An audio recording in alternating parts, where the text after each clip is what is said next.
మీ బెడ్రూమ్లో వెలుగుతున్న ఒక చిన్న ఎల్ఈడి బల్బుకి కొన్ని కోట్ల కిలోమీటర్ల దూరంలో ఉన్న ఒక నక్షత్రం పేలుడికి సంబంధం ఉందంటే మీరు నమ్ముతారా? అవును, మీరు వింటున్నది నిజం.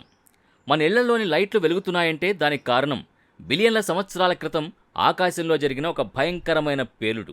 ఆ పేలుడులో పుట్టిన ఒక అద్భుతమైన రహస్యమైన లోహం పేరే యురేనియం. ఈరోజు మనం చెప్పుకోబోయే ఈ స్టోరీ మానవ చరిత్రలోనే అత్యంత పవర్ఫుల్. ఇది ఒకే సమయంలో మనిషికి ఫుల్ పవర్స్ని ఇవ్వగలదు. అలాగే ఒకే ఒక్క నిమిషంలో మొత్తం మానవాళిని భూస్థాపితం చేయగలదు. యుద్ధాలు, రాజకీయాలు, సైన్స్ ఫిక్షన్ సినిమాలు, వీటన్నింటికీ సెంటర్ పాయింట్ ఈ యురేనియం. అసలు ఇది ఎక్కడి నుంచి వచ్చింది? భూమి లోపల ఇది ఎలా తయారైంది? శాస్త్రవేత్తలు దీన్ని వెలికి తీసి వెలుగుగా ఎలా మారుస్తారు? ఈరోజు ఈ వీడియోలో క్లియర్గా తెలుసుకుందాం. ఫ్రెండ్స్, యురేనియం కథ మన భూమి పుట్టకముందే మొదలైంది. అసలు యురేనియం భూమిపై తయారయ్యేది కాదు. కొన్ని బిలియన్ల సంవత్సరాల క్రితం అంతరిక్షంలో మన సూర్యుడి కంటే కొన్ని వందల రెట్లు పెద్దగా ఉండే భారీ నక్షత్రాలు తమ జీవితకాలం ముగిశాక ఒక అద్భుతమైన విస్ఫోటనానికి గురయ్యాయి. దీన్నే సైన్స్ భాషలో సూపర్ నోవా అంటారు. ఆ పేలుడు సమయంలో జనించిన అపారమైన వేడి, ఒత్తిడి వల్ల ఈ విశ్వంలోనే అత్యంత బరువైన మూలకాలు తయారయ్యాయి. వాటిలో ఒకటి యురేనియం. అంటే నేడు మనం అణువిద్యుత్ కోసం ఉపయోగిస్తున్న యురేనియం నిజానికి ఒక నక్షత్రం యొక్క అంతిమ అవశేషం. సుమారు 450 కోట్ల సంవత్సరాల క్రితం భూమి ఏర్పడుతున్నప్పుడు ఈ యురేనియం రేణువులన్నీ భూమి పొరల్లోకి చేరుకున్నాయి. యురేనియం సహజంగా భూమిపై ఉన్న మూలకాలన్నింటిలోకి అత్యంత బరువైంది. దీని సాంద్రత ఎంత ఎక్కువ అంటే 1 లీటర్ నీటి బరువు కంటే యురేనియం బరువు దాదాపు 19 రెట్లు ఎక్కువ. యురేనియం మనకి బంగారంలా గడ్డలుగానో లేదా ఇనుములాగానో నేరుగా దొరకదు. ఇది శిలల లోపల దాగి ఉంటుంది. కొన్నిసార్లు టన్నుల కొద్దీ రాళ్లను తవ్వితే మనకు దొరికేది కేవలం కొన్ని వందల గ్రాముల యురేనియం మాత్రమే. దీన్ని వెలికి తీయడానికి 3 ప్రధాన పద్ధతులు ఉన్నాయి. Open pit mining. భూమి పైపొరల్లో యురేనియం ఉన్నప్పుడు పెద్ద పెద్ద గుంటలు తవ్వి తీస్తారు. Underground mining. ఇది అత్యంత ప్రమాదకరమైంది. భూమికి 100 మీటర్ల లోతులో సొరంగాలు వేసి ఈ ఖనిజాన్ని తీస్తారు. ఇక్కడ కార్మికులకి రాడాన్ గ్యాస్ ముప్పు పొంచి ఉంటుంది. ఇది ఒక రేడియోధార్మిక వాయువు. ఇది ఊపిరితిత్తుల క్యాన్సర్కి దారితీయచ్చు. In situ leaching. ఇది ఆధునిక పద్ధతి. భూమిని తవ్వకుండానే కొన్ని రసాయనాల్ని లోపలికి పంపి యురేనియంని కరిగించి బయటకు తీస్తారు. 3 ప్రాసెసింగ్. గనుల నుంచి తీసిన రాయిని నేరుగా వాడలేం. దీన్ని ముందుగా ప్రాసెసింగ్ ప్లాంట్కు పంపిస్తారు. అక్కడ పెద్ద పెద్ద క్రషర్లు ఆ రాళ్లను పిండి పిండి చేస్తాయి. ఆ పౌడర్ని రసాయనాలతో కలిపి శుద్ధి చేసినప్పుడు మనకు ఒక చిక్కటి పసుపు రంగు పదార్థం తయారవుతుంది. దీన్నే ఎల్లో కేక్ అని పిలుస్తారు. చూడ్డానికి పసుపు పొడిలా ఉండే ఈ పదార్థంలో యురేనియం ఆక్సైడ్ ఎక్కువగా ఉంటుంది. ఈ ఎల్లో కేక్లో మనకు కావలసిన అసలు శక్తి ఉండదు. ప్రకృతిలో దొరికే యురేనియంలో 2 రకాలుంటాయి. యురేనియం 238 మరియు యురేనియం 235. వీటిలో మనకి శక్తినిచ్చేది కేవలం యురేనియం 235 మాత్రమే. కానీ బాధాకరమైన విషయం ఏంటంటే సహజ యురేనియంలో ఇది కేవలం 0.7% మాత్రమే ఉంటుంది. అంటే 1000 కిలోల యురేనియంలో కేవలం 7 కిలోలు మాత్రమే అణువిద్యుత్కు పనికొస్తుంది. దీన్ని వేరు చేయడానికే సంవర్ధనం చేస్తారు. ఎల్లో కేక్ని గ్యాస్గా మార్చి సెంట్రిఫ్యూజ్ అనే యంత్రాల్లో వేగంగా తిప్పుతారు. బరువులో ఉండే స్వల్ప తేడా వల్ల యురేనియం 235 వేరవుతుంది. ఒకవేళ దీన్ని 3% నుంచి 5% వరకు పెంచితే అది విద్యుదుత్పత్తికి పనికొస్తుంది. కానీ దీన్ని 90% వరకు పెంచితే అది అణుబాంబు తయారీకి వాడతారు. అందుకే ఏ దేశమైనా యురేనియం ఎన్రిచ్మెంట్ చేస్తోందంటే అమెరికా లాంటి దేశాలు గజగజా వణికిపోతాయి. ఇది శాంతికి ఉపయోగపడుతుందా లేక వినాశనానికా అనేది ఆ దేశాల చేతుల్లో ఉంటుంది. శుద్ధి చేసిన ఈ యురేనియంని చిన్న చిన్న మాత్రల రూపంలో మారుస్తారు. ఒక చిన్న యురేనియం పెల్లెట్ 1 టన్ను బొగ్గిచ్చేంత శక్తినిస్తుంది. ఈ పెల్లెట్లని రాడ్లలో నింపి అణు రియాక్టర్ లోపల ఉంచుతారు. రియాక్టర్ లోపల న్యూక్లియర్ ఫిషన్ అనే ప్రక్రియ జరుగుతుంది. ఒక న్యూట్రాన్ వెళ్లి యురేనియం పరమాణువుని ఢీకొట్టినప్పుడు అది 2గా విడిపోతుంది. ఈ సమయంలో అపారమైన వేడి పుడుతుంది. ఆ వేడితో నీటిని మరిగించి ఆవిరిని పుట్టిస్తారు. ఆ ఆవిరి ద్వారా టర్బైన్లను తిప్పి విద్యుత్తును తయారు చేస్తారు. మన ఇళ్లకొచ్చే అణువిద్యుత్ వెనుకున్న అసలు రహస్యం ఇదే.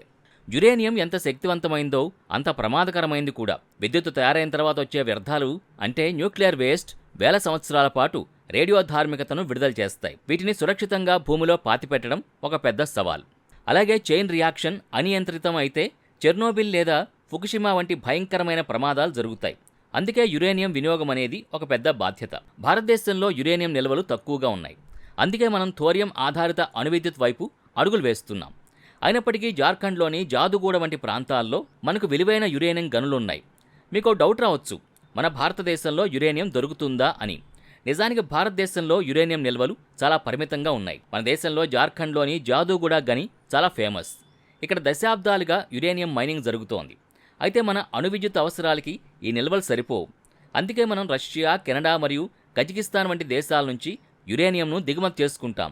కానీ ఇక్కడే మన దేశానికి ఒక అద్భుతమైన ప్లాన్ ఉంది. అదే థోరియం. భారతదేశం వద్ద ప్రపంచంలోనే అత్యధిక థోరియం నిల్వలున్నాయి. భారత అణు పితామహుడు హోమీ జే బాబా గారు 3 దశల అణు విద్యుత్ ప్రణాళికని రూపొందించారు. దీని ప్రకారం మనం యురేనియంని వాడుతూనే భవిష్యత్తులో థోరియంని ఇంధనంగా మార్చే సాంకేతికతను అభివృద్ధి చేస్తున్నాం. ఆ రోజు గనక వస్తే భారతదేశం శక్తి రంగంలో ప్రపంచానికే రారాజవుతుంది. యురేనియం కేవలం భూమిపైనే కాదు, మనల్ని అంతరిక్షంలోకి తీసుకెళ్లడానికి కూడా ఉపయోగపడుతోంది. సుదూర అంతరిక్ష యాత్రలకు వెళ్లే వాయేజర్ వంటి అంతరిక్ష నౌకలు లేదా అంగారక గ్రహంపై తిరుగుతున్న క్యూరియాసిటీ రోవర్లలో సౌరశక్తి పనిచేయదు. ఎందుకంటే అవి సూర్యుడికి చాలా దగ్గరగా వెళతాయి. అటువంటప్పుడు వాటికి శక్తినిచ్చేది ఆర్టీజీ అంటే రేడియోసోటోప్ థర్మో ఎలక్ట్రిక్ జనరేటర్ అనే అణు బ్యాటరీలు. వీటిలో యురేనియం లేదా ప్లూటోనియం వంటి రేడియోధార్మిక మూలకాలను ఉపయోగిస్తారు. అంటే ఒక నక్షత్రం పేలుళ్లో పుట్టిన ఈ యురేనియం మళ్లీ మనల్ని నక్షత్రాల వైపుకు తీసుకెళ్తోంది. ఇది ప్రకృతిలోని ఒక అద్భుతమైన చక్రం. అణు విద్యుత్ సురక్షితమైన యురేనియం గురించి మాట్లాడుకున్నప్పుడు భయం కలగడం సహజం. చెర్నోబిల్, ఫుకుషిమా వంటి ప్రమాదాలు మానవ చరిత్రలో మాయన మచ్చలుగా మిగిలిపోయాయి. కానీ నేటి టెక్నాలజీ చాలా మారిపోయింది. ఆధునిక రియాక్టర్లలో ప్యాసివ్ సేఫ్టీ సిస్టమ్స్ ఉన్నాయి. అంటే మనిషి ఏమీ చేయకపోయినా, విద్యుత్ ఆగిపోయినా రియాక్టర్ తనంతట తానుగా చల్లబడిపోయేలా వీటిని డిజైన్ చేశారు. 1 టన్ను బొగ్గుని కాల్చినప్పుడు వచ్చే కాలుష్యం కంటే ఒక చిన్న యురేనియం పెల్లెట్ ఇచ్చే శక్తి చాలా స్వచ్ఛమైంది. అణు విద్యుత్ వల్ల కార్బన్ ఉద్గారాలు 0. వాతావరణ మార్పుల్ని అరికట్టడానికి అణుశక్తి ఒక గొప్ప ప్రత్యామ్నాయం. అయితే అణు వ్యర్థాల నిర్వహణ అనేది నేటికి ఒక సవాలుగానే ఉంది. శాస్త్రవేత్తలు ఇప్పుడు ఈ వ్యర్థాలని మళ్లీ రీసైకిల్ చేసి ఇంధనంగా వాడే దిశగా పరిశోధనలు చేస్తున్నారు. యురేనియం మనకి అంతులేని శక్తినిచ్చింది. దాన్ని ఆసుపత్రుల్లో ప్రాణాలు కాపాడడానికి వాడతామా, కోట్లాది ఇళ్లకు వెలుగునివ్వడానికి వాడతామా, లేక యుద్ధాల్లో వినాశనానికి వాడతామా అన్నది మన బాధ్యత. మన పురాణాల్లో బ్రహ్మాస్త్రం గురించి వినే ఉంటాం. యురేనియం కూడా మోడర్న్ డేస్ బ్రహ్మాస్త్రమే. దీన్ని ప్రయోగించడం కంటే నియంత్రించటమే గొప్ప విద్య. ఒక నక్షత్రం తన ప్రాణాన్ని త్యాగం చేస్తూ విశ్వానికిచ్చిన ఈ శక్తి నిధిని మనం జాగ్రత్తగా, బాధ్యతగా వాడుకోవాలి. చివరిగా ఒక్క మాట.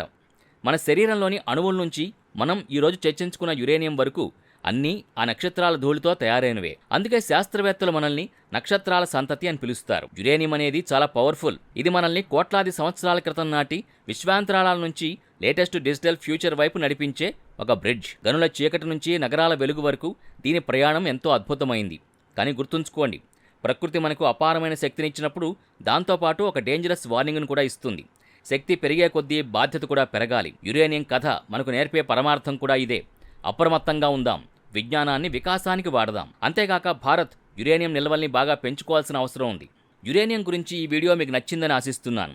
ఒక చిన్న రాయి వెనక ఇన్ని బిలియన్ల సంవత్సరాల చరిత్ర, ఇన్ని రాజకీయాలు మరియు ఇంత సైన్స్ దాగుందని చాలామందికి తెలియదు. అందుకే ఈ సమాచారాన్ని మీ ఫ్రెండ్స్తో షేర్ చేయండి. ఈ వీడియో మీకు నచ్చినట్టయితే లైక్ చేయండి. మీకు ఈ అణుశక్తిపై మీ అభిప్రాయం ఏంటి? ఇది మనకు వరమా లేక శాపమా అనే దాని గురించి కామెంట్ సెక్షన్లో తప్పకుండా తెలియచేయండి. ఇటువంటి మరిన్ని వీడియోల కోసం మా ఛానల్ని ఇప్పుడే సబ్స్క్రైబ్ చేసుకోండి. మళ్ళీ మరో ఇంట్రెస్టింగ్ వీడియోతో కలుద్దాం. అప్పటి వరకు సెలవు. జై హింద్.